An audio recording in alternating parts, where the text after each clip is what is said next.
நம்ம வீட்டில் இன்றைக்கி லஞ்சுக்கு எண்ணெய் கத்திரிக்காய் குழம்பு, பீட்ரூட் பொரியல், ரசம், கெட்டி தயிர், சாப்பாடு.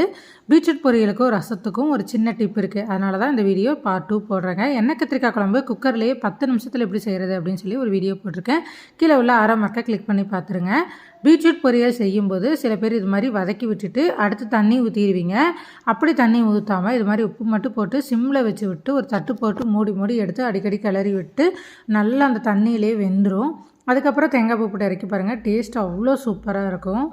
அடுத்து ரசம் வைக்கும்போதும் ஒரு டிப்ஸ் இருக்குங்க. எப்பயும் போல் நம்ம வதக்கி அரைக்கிறதெல்லாம் ஓகே, புளி கரைச்சிருவோம். அடுத்து தக்காளி கரைக்கும் போது சேர்த்து மல்லித்தலையும் கரைச்சி ரசம் வச்சா அந்த ரசம் நல்ல வாசமாகவும் இருக்கும், டேஸ்ட் வித்தியாசமாக இருக்கும். இப்போ பீட்ரூட் பொரியல், ரசம் எல்லாமே ரெடியாக இருக்குது. அப்பப்போ சமையல் முடிக்கும்போது கிச்சனை க்ளீன் பண்ணிடுவேன். இந்த காய்கறி, அரிசி கழுவின தண்ணி எல்லாமே எடுத்து வச்சுருக்கேன். நம்ம கார்டனில் போய் ஊற்றிக்கலாம், நம்ம கார்டனையும் பார்க்கலாம். புதினா குச்சி கொஞ்சம் எடுத்து வச்சுருந்தேன், அதையும் நட்டுக்கலாம். வீடியோ பிடிச்சிருந்தால் லைக் பண்ணி சப்ஸ்கிரைப் பண்ணிடுங்க. ரொம்ப நன்றி.